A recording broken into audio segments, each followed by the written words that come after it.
Assalamualaikum warahmatullahi wabarakatuh. Adik-adik semuanya, kita akan coba mempelajari tentang perbedaan antara interaksi dan interrelasi. Kalau misalkan adik-adik baca di buku-buku seringkali tertukar ya, atau misalkan sama. Padahal beda gitu kan. Interaksi itu kan masuk ke dalam konsep geografi. Sementara interrelasi itu masuk ke dalam prinsip geografi. Nah, seringkali anak-anak itu bingung antara dua ini ya. Kita lihat bedanya seperti apa. Nah, apa yang dimaksud dengan interaksi ruang? Nah, interaksi itu hubungan timbal balik antara satu wilayah dengan wilayah yang lain. Artinya apa? Artinya di sini ada keterlibatan dua arah. Itu. Jadi maksud interaksi itu seperti misalkan ketika kita berbicara dengan teman gitu, maka ada dua orang kan yang melakukan timbal balik. Nah, itu namanya interaksi. Sama hanya dalam ruang permukaan bumi, interaksi itu adalah wujud dari adanya hubungan timbal balik tadi. Ya minimal dua wilayah lah seperti itu. Nanti yang melakukan interaksi itu siapa? Sebetulnya ya manusia itu sendiri. Jadi nanti ada arus barang jasa gitu ya, pindah dari satu tempat ke tempat lain ya, pertukaran barang dan jasa. Itu namanya interaksi. Itu. Mengapa bisa terjadi interaksi? Nah, interaksi ruang itu bisa terjadi karena adanya permintaan dan penawaran, supply demand. Ya. Hal ini dikarenakan setiap wilayah memiliki kesamaan atau perbedaan sumber daya alam. Nah, jika misalkan wilayah A itu surplus pertanian, sementara wilayah B itu minus pertanian, maka akan terjadi hukum permintaan penawaran tadi. Sebaliknya misalkan wilayah A tadi minus antara sumber daya mineral, sementara sumber daya di wilayah B itu ada surplus, maka dia akan ada permintaan penawaran. Artinya ada terjadi tukar menukar gitu ya. Nah, jadi memang di dunia ini tidak ada wilayah yang bisa berdiri sendiri. Semuanya itu ada saling berkaitan ya, geopolitik. Jadi kalau ditanya, oh negara ini harus mandiri, itu tidak ada. Itu bohong sekali gitu ya.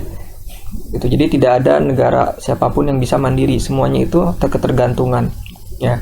Karena pada dasarnya tidak ada sumber daya alam yang sama. Gitu. Sehingga kita membutuhkan orang lain. Nah, masalahnya adalah bagaimana kita meningkatkan nilai jual produk kita supaya kita untung gitu ya.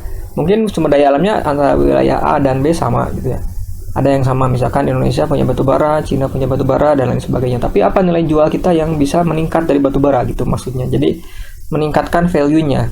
Nah, kunci dari negara itu maju berkembang itu adalah bagaimana meningkatkan value dari bahan mentah tadi ya. Makanya disebut dengan istilahnya hilirisasi sekarang itu ya. Nanti kita bahas lagi.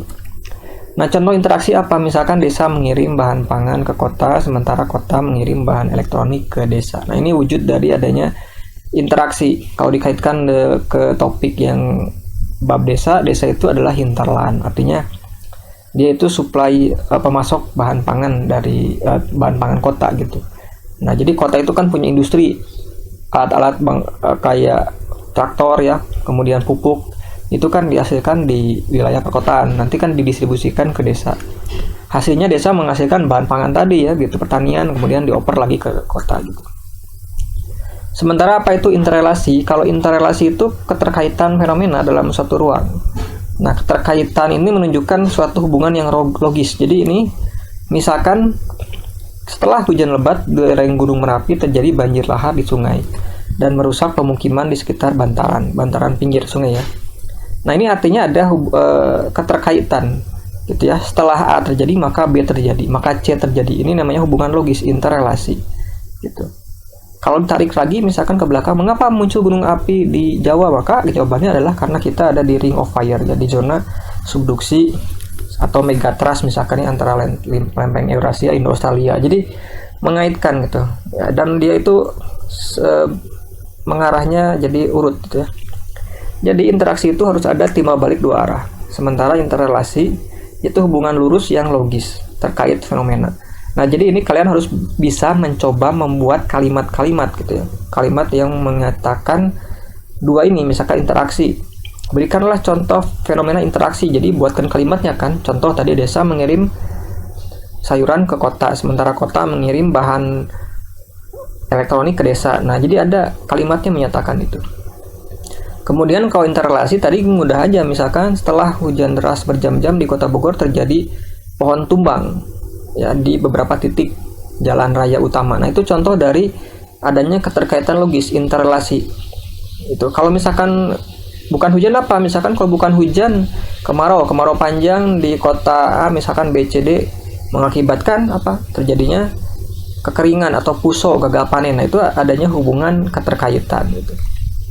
Oke, sudah paham? Kita coba ini pasangkan interrelasi yang tepat berikut ini di bawah. Nah, coba bisa kalian jawab, silahkan jawab di kolom komentar saja untuk berlatih. Oke, jangan lupa kalau mau update terus materinya silahkan di follow akun channel Guru Geografi. Terima kasih. Assalamualaikum warahmatullahi wabarakatuh.